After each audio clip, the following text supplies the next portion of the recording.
Hi, my name is Marissa and I'm one of the operators of PreschoolLearningOnline.com and ActivitySchoolBus.com. Now, the video I'm doing today was actually a request, so I just want to say hello to Gretchen from the Philippines. She has requested a video showing a full day schedule in a toddler room. Now this is just a sample, but it gives you an idea to follow, and you can always put your own ideas in as you go along. So I just wrote it out as a guideline. So for a toddler room, the first thing would be from when the center opens until around 8:30 a.m. This would be family grouping time. So you would give parents and their children a time to be dropped off, come in. Parents can talk to you if you have any concerns. And usually the children are free to go in the library center or play on the carpet at this time, because it gives the parents and teachers time to interact and go over things that need to be done, if there's any medication that needs to be administered and things like that. Now from 8:30 to 9 a.m. You would usually do snack time starting at 8:30, and then once snack is over, you just get the children washed up just with a washcloth, wipe their hands and face, clean up the snack, and then that's when you usually do a diaper routine, just to make sure that they have a fresh, clean diaper on, or to make sure that the diaper they do have on isn't too dirty or too wet.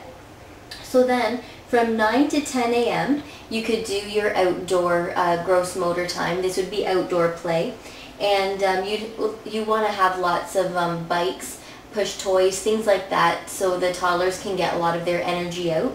So you do that for an hour, and then from 10 a.m. to 11 a.m., that's when you would come inside and you would have circle time. So this is when you can incorporate your songs and poems and rhymes, any little activities that you'd like to do as a group.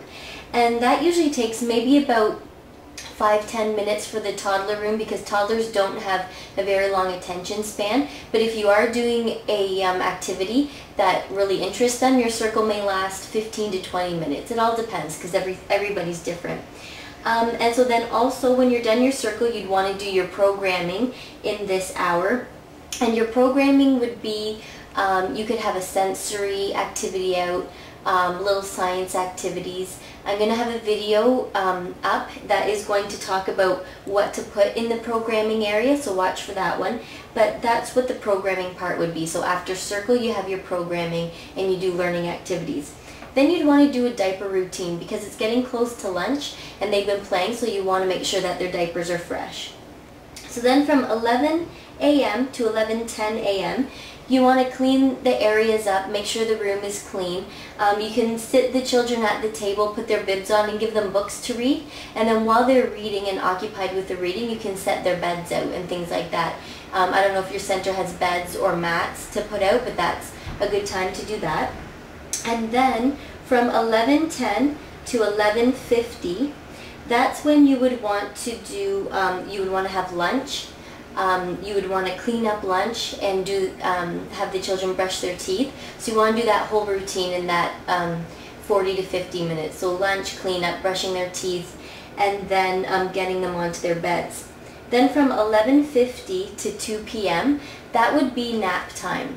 So once you get them on their bed, you want to give them time to settle down, get any sleep toys or soothers that they may have.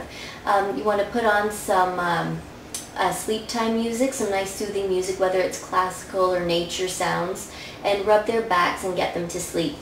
Now, depending on where you live, ministry says that the children need to at least lay down for an hour, but if they don't fall asleep in that first hour, then it's good to get them up and just give them quiet books and puzzles. And then, of course, if they're sleeping, they get a 2-hour sleep period. So that would be from 11:50 p.m. or a.m. to 2 p.m.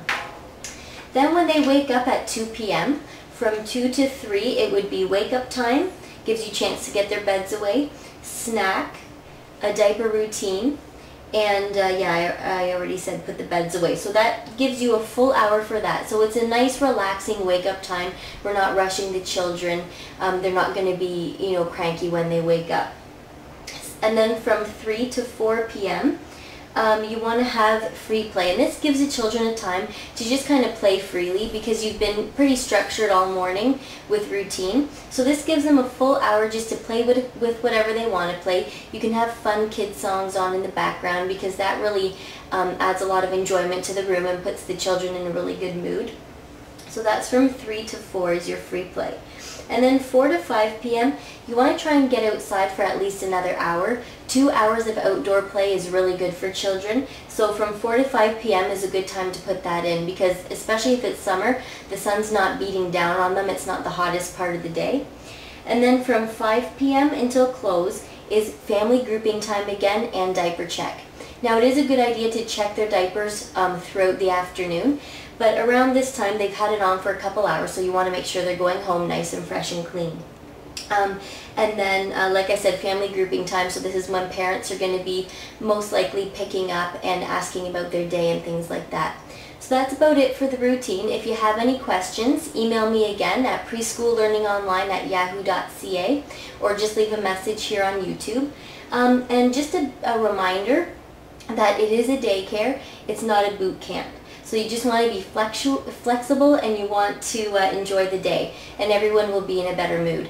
Especially for toddlers, you want to just be able to relax and let them enjoy every transition. If we're too rigid and too scheduled, they're not going to be in a good mood and your day probably won't go as smooth.